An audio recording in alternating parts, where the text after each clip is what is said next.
Hi, welcome back to the channel. My name's Damien Galvin from White Mountain Property with offices here in Bucharest and also in Brașov in Romania.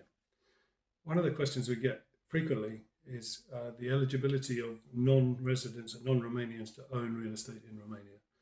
And there's a lot of misinformation and misconceptions about this around, so I just wanted to clarify a few points.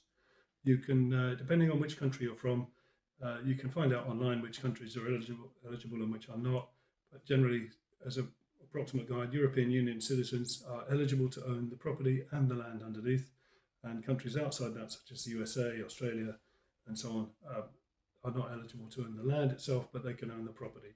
But there are several workarounds to owning the land underneath. For example, you can put the land in a relative's name or a friend's name. The taxes per year are very small anyway, and you would just take responsibility for the annual costs. Then you've got the ability to put the land in a company. For that, you need to hire an accountant, which is 30, 40, 50 euros every month to keep the accounts running. Even though there's no activity, the books still need to be maintained and kept up to date in the state systems. Then the third option is what's called a drept de folosință, which is basically right to use. So you can own the asset itself, the apartment, the house on top, and then have drept de folosință to use the land underneath. And in some cases have the right to sell it on without ever owning it. But for that specific case, I'd recommend you use a lawyer. And there's also a very little known law in Romania whereby if a country has a bilateral agreement where the citizen of a Romanian in that country is eligible to buy the land and the apartment, then they're obliged to honour that law equally here in Romania. It's not, as I say, not very commonly known. Many lawyers don't, or many notaries are not aware of this, but it is in fact in law. So you could push for that case to prove that in your own home country a Romanian citizen could buy property and its land, and therefore you should be able to by return do the same here. A bit of a more complicated process, but it's not impossible. So putting that to one side, let's assuming now you've chosen the way you want to own the land.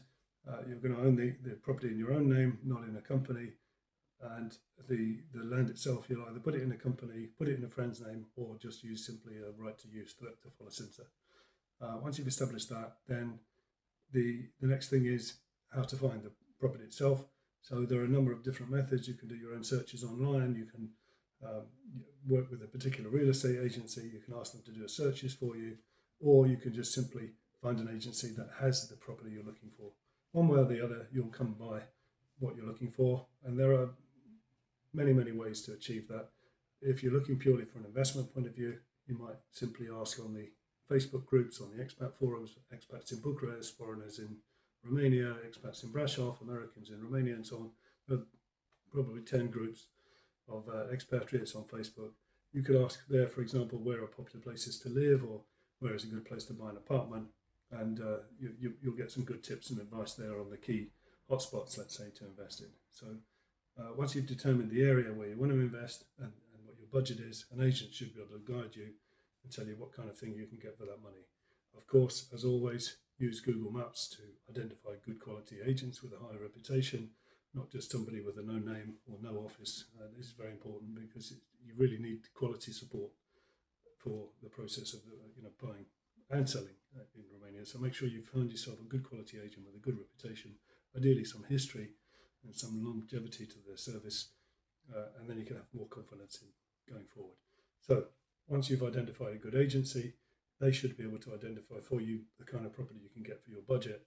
And then from that, once you've identified the one you want, probably you would come in, fly in, or drive in, travel in, see the property, make an offer. If the offer is accepted, you would then submit the documents of that property to your chosen notary. And importantly, in Romania, the buyer chooses the notary as an extra layer of security, not the seller.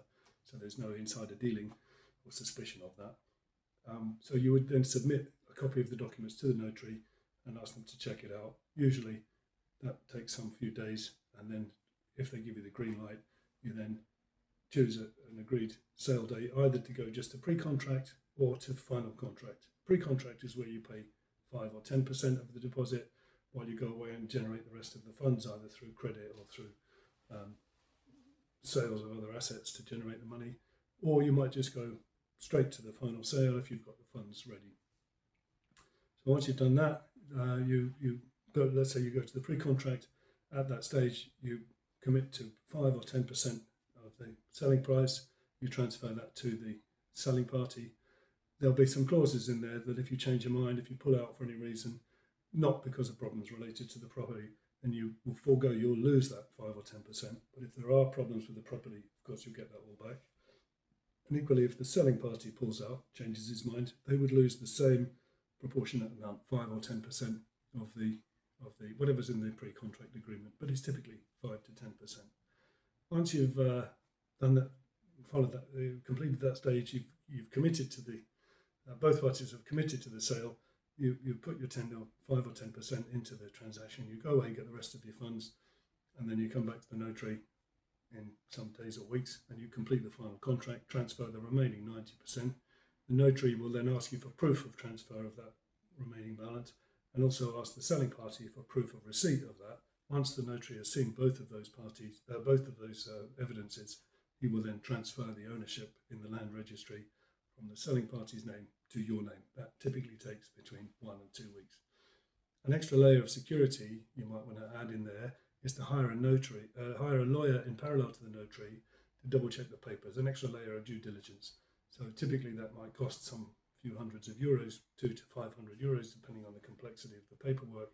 But a lawyer will more carefully check and also do maybe a wider search for any hidden complications in the property. But it just gives you that extra confidence. It's not mandatory, but it's something that you might consider if you're really out of your depth and you're not really familiar with the territory. So hopefully this gives you an approximate guide on the process of buying and selling. But if you've got any questions, you can of course look us up, www.whitemountain.ro, and my phone number is on the header of the website, so feel free to drop me a WhatsApp if you need any further information. And hopefully you find this video helpful, and I look forward to seeing you in the next video.